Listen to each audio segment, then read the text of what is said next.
Hello everyone, I'm Captain Logan. I'm Vince. And today we're going to tell you how we felt about The Legend of Hercules. Vince, what happened to Legend of Hercules? The movie specifically, as opposed to the actual Legend of Hercules. Yeah, because they are two very different things.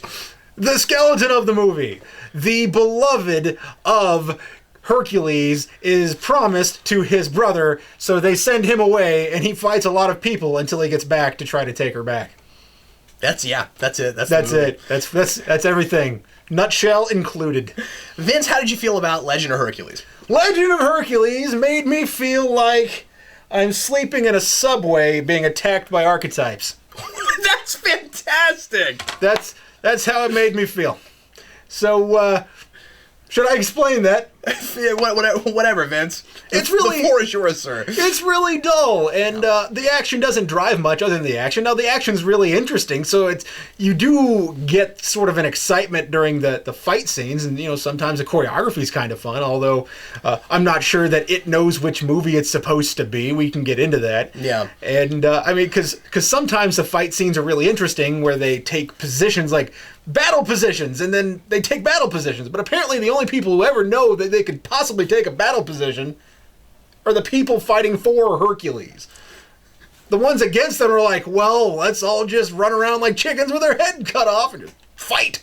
So that's why I feel like I'm being attacked by archetypes, because none of the characters are unique, and in fact, it really doesn't matter that he's Hercules. It could have been the son of any god. Yeah, and in fact, absolutely. it might have made more sense had it been the son of a different god, or in fact, a demigod. Why do you say that? Or it might have made more sense to just make him the demigod of anyone, and doesn't have to be Hercules. It could have just been, hey, there's Joe, the son of this god, and Joe is now the prince of blah blah. So let's start the movie. So, because it really doesn't matter that he's Hercules, and that drives me nuts. And, okay. Oh, something I liked. Yes. I liked this quite a lot, that we never actually see the gods, but we do know that the gods are in play. Because it's part of the big climax of the movie, the gods start doing things, or a god starts doing things. At least one of them, yeah. And I don't mind that there's none of that, or any of that, but I like that we don't see the gods. Because, it's not Percy Jackson. So, yeah, fair enough. Although it's not much more sophisticated. I'm not sure it's any more sophisticated than Percy Jackson. In fact, Percy Jackson might be better. Less. I don't know, because at least that's intended for that teen reader audience, and this is supposed to be a movie of, I don't know. Oh, I don't even think it's as sophisticated as Clash of the Titans, and you know how I felt about that movie. Yeah. So something that I didn't like about it, most everything else. Yeah. But yeah, specifically the deadpan acting was really hard to get through, and the fact that no character ever did anything while chatting. It was fight, fight, fight, now let's all stop and have a chat. You guys want to talk about your feelings? Let's talk about your feelings. Oh, we're going to fight now. Hold on to that thought. So, yeah. How'd this movie make you feel, Cap? Oh, well, flip your sign. Oh, yeah. I am not feeling it. This one made me feel like I was watching a made-for-TV movie that really wanted to be 300 and is also obsessed with being in 3D.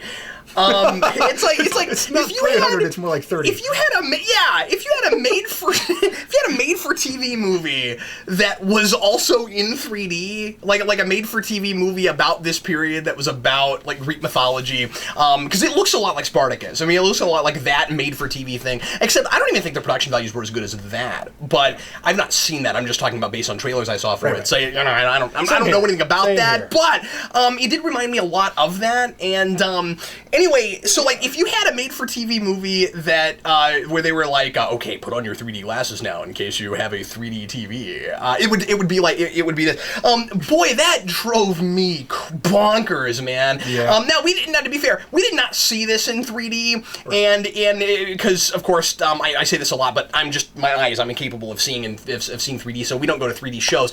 I think it would have probably bugged me as much even if I was able to see in 3D, just because that's the big gimmick, and it's a gimmick that we're used to and we've seen enough, and it's not like, surely to people that even like 3D, that's not fun anymore, right? Like you go to a movie that is totally by the numbers, is totally super standard. You've seen everything in this before. It's predictable. There's almost no decent acting in it whatsoever. I don't care about any of the people involved. They're all incredibly, like you said, stereotyped. I love what you wrote on your sign. That was really funny. They're stereotyped. They're wooden. There was a point where I looked at Vince and I said, that wooden ship is less wooden than the acting of the main guy playing Hercules. The thing it has going for it is, hey, look, stuff's coming at you. It drove me crazy. Third act, there's this big fight scene, and I mean, like you said, there's some kind of okay stuff in the action. If I had to pick a best thing about this movie, because there's not much. I mean, I really did not like this movie. If I had to pick and it's funny too, because I kind of feel bad about it. I'm sort of like, I don't even know if we should be dignifying this movie with a review, because it seems like the kind of movie that it's kind of like taking pot shots to even review it. Because I think a lot of people looking at the trailers, you could tell what it was. You know what I mean? You know, it's Hercules, and Hercules should be a fun, cool thing. You know, So anyway, but I mean, like Kevin Sorbo, this guy is not. And I was watching this movie, going, God, all this makes me want to do is go watch Hercules and Xena reruns. Because I'm not sure if that's an insult or a super insult. No, I like Kevin Sorbo. Oh, okay. But I was a big fan of that show growing up. And I mean, it's corny, but like, this isn't even corny. This is just not fun to watch. I just don't care about anything going on. There were points where I had to turn to Vince and ask him about plot points, and I felt really bad about it, because I was like, Vince, I'm sorry, I am so uninvested in this movie, I can't even pay attention to what's going on right now. He would lean over to me, make a joke, and I'm like, no, she was from earlier in the movie. You're right, yeah. So, I would not do a formal review of this movie without watching it again, but, I just, we went and saw a movie, here's me reviewing it, I just didn't care.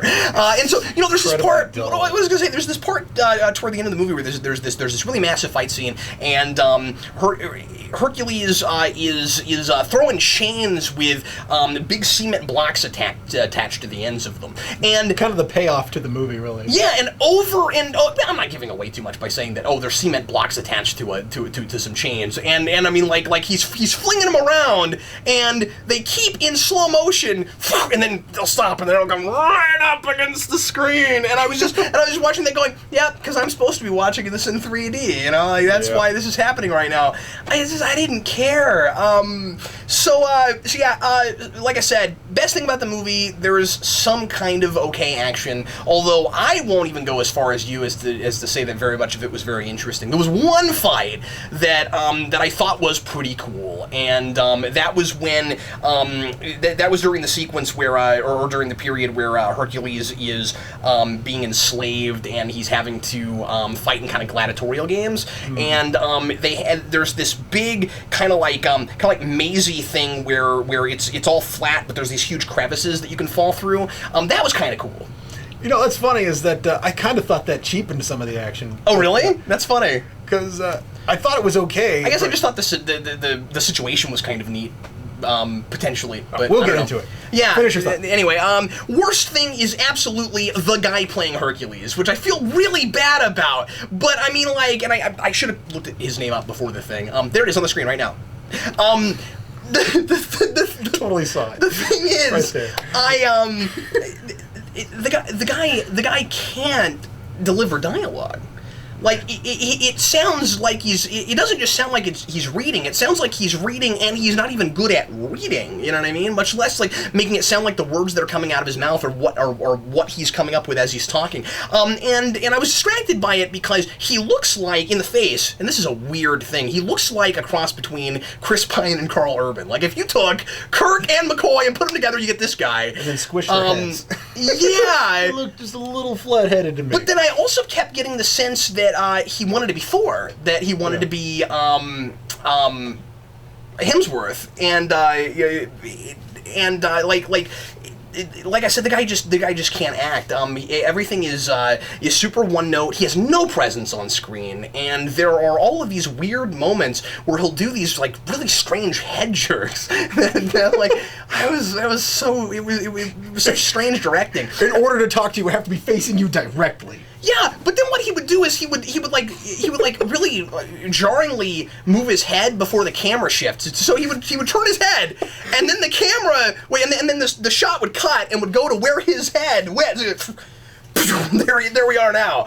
Anyway, that was very strange. Clearly, I'm not feeling it. Let's talk about this a little bit, Vince. This movie is hilarious in ways that it shouldn't be. I think describing it as a TV movie is pretty much the perfect way to do it, because it seems like something that should have been on Sci-Fi. Yeah, it does look like a direct to Sci-Fi movie. Yeah, if you look at the way the plot ends up working for the superpowers, where you don't actually see him be Hercules, or at least as we know Hercules, until pretty much the end of the movie.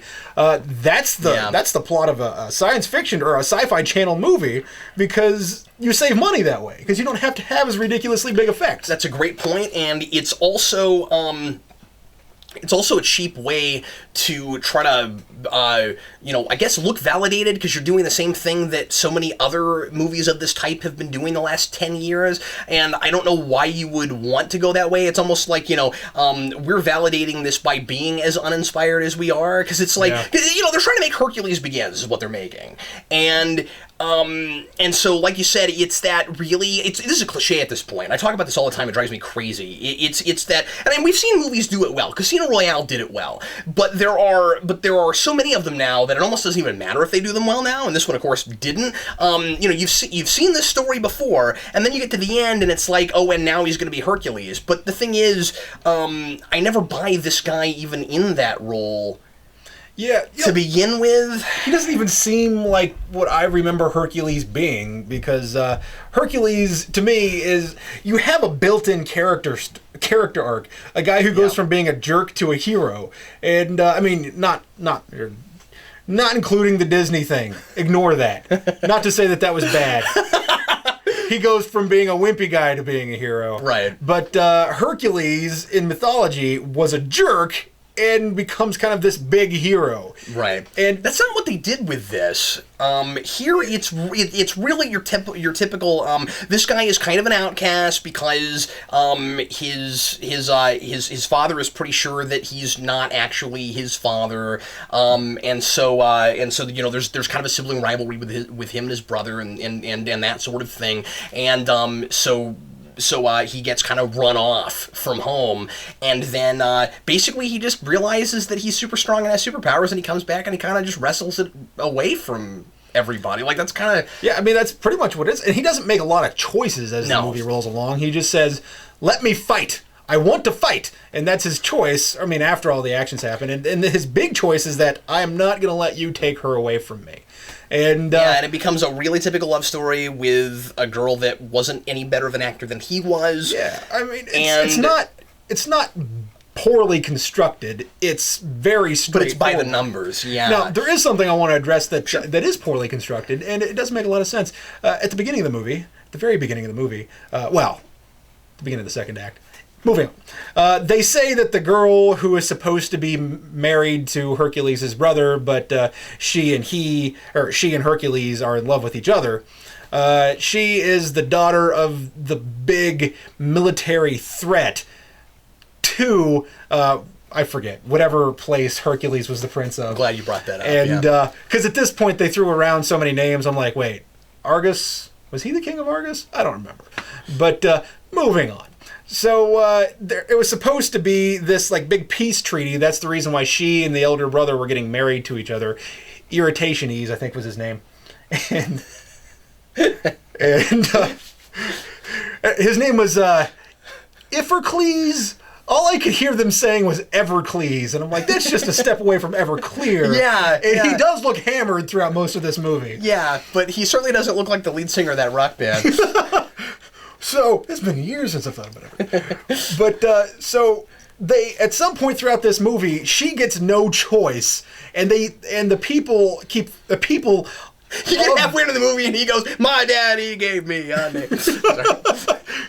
But she's no longer given a choice about what she's doing with her life, which, if they show the people of her nation giving a crap about her and saying, no, you shouldn't do that or we'll attack you, which would have been great. That would have made a lot of sense or that would have given troops to Hercules. Or saying, no, you're supposed to marry this dude, we need peace between us, then that would have given more troops to Hercules' stepfather, I guess. Yeah. And that would have made more sense, but they don't address it. They never address it. It's not something that comes up. So am I ruining something for you? No, because it's addressed and then never brought up again. His stepfather, by the way, introduced and then never addressed, who validates taking over whatever place he wants to take over by just saying, "Well, we can, and I did it for my wife," which is supposed to make him a deplorable person and thereby. You yeah, want him to lose. But he's a cartoon. Yeah. And he's got this... He's an archetype.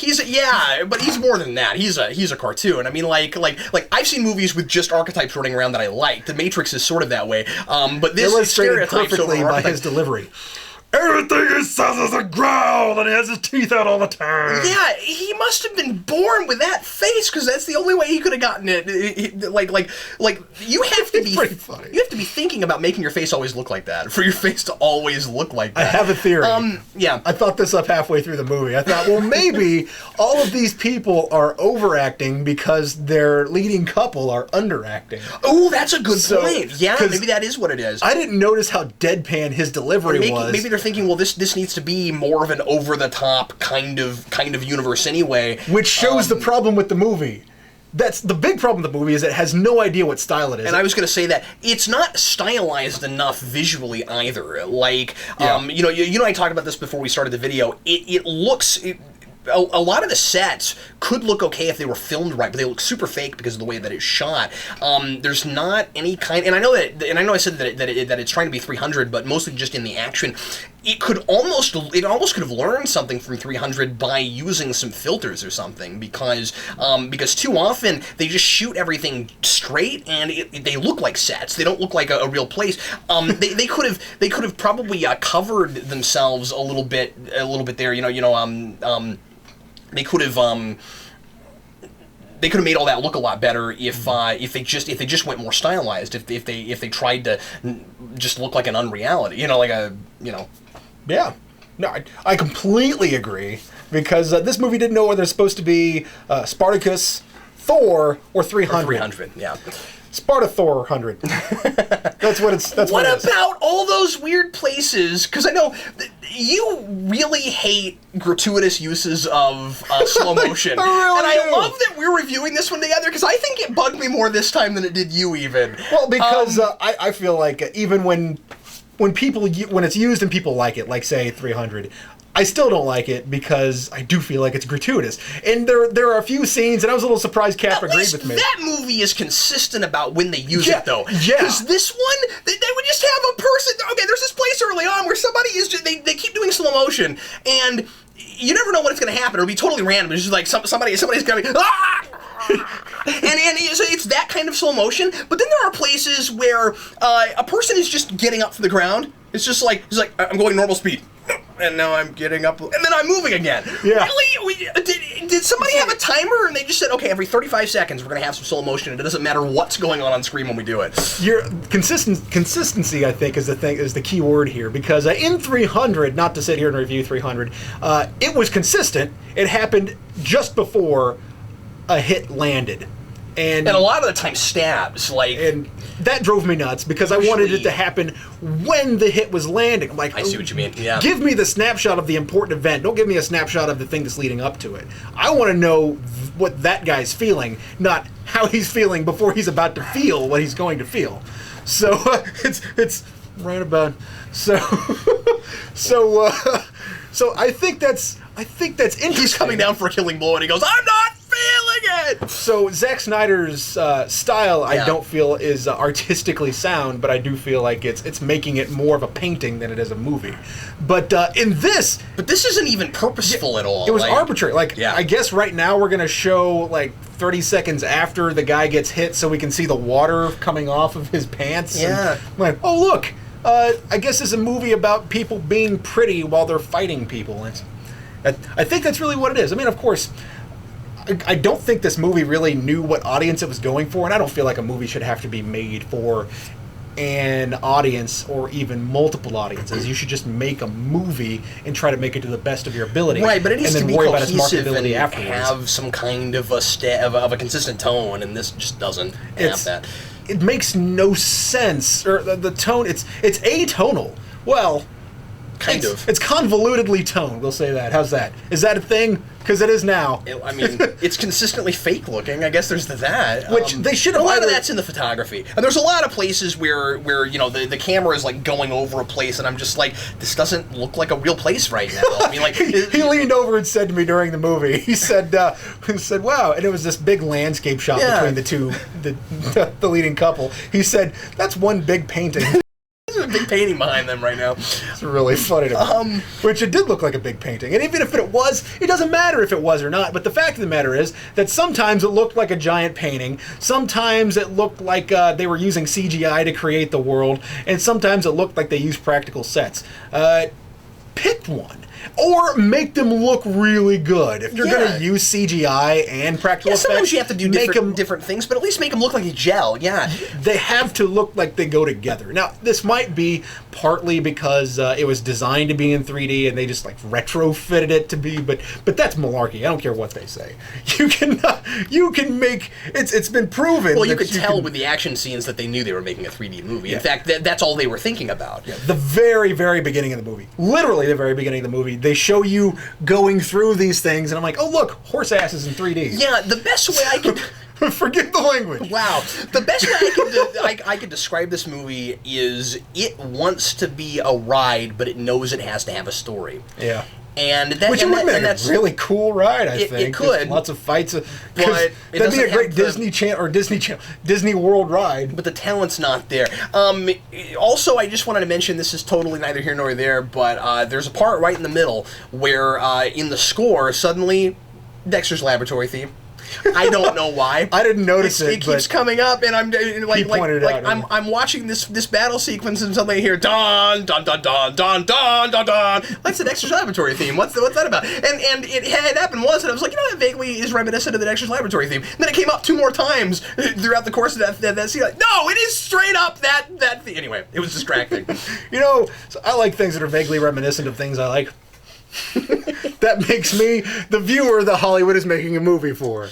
Yeah. So anyway, I don't know. This is just a movie that's not trying. It's not the worst thing in the world. It's not offensively bad. It's just bad. It's one of those movies that it looks like it's on the fence about whether or not it needs to go to the theater, except for the 3D bit. I know that's strange, but I mean, just the poor.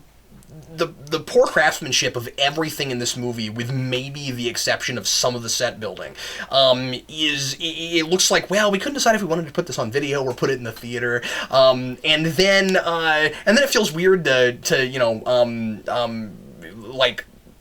expect any kind of standard, but then it's like, well, why put it in the theater? It doesn't, they're not trying, why should I? You know what I mean? Like I said, I was having a difficult time even being compelled to pay attention to anything that was happening, because I didn't care about any of these people involved, and I also, my disbelief was not suspended. I didn't buy that this is the thing, I didn't buy that what I was looking at was actually going on. Yeah. It felt like I was just kind of waiting for it to end. I mean, it wasn't terrible, and I didn't hate it. But, hating it's kind of like calling... I'm indifferent, yeah. Like, Chris Rock at one point said, it's like calling the slow kid on double dribbling. You gotta let some stuff slide. So, it's not an awful movie. It just doesn't hold water, and it's poorly acted. And also, it reminds me of something that... oh, my goodness. The guy that played Kirk, William Shatner. Yeah. Something that he said, which was... he was in a play that was so terrible that he felt like he had to compensate for how bad the play was. So he went from trying to act normally to acting. Yeah. And so he became famous for something that he did to try to make it more enjoyable. And I mean, I feel like the actors who can't act were doing exactly that to make up for the actors that couldn't act, and also they did it to make up for the scenes where they're standing around chatting about things that are already implied.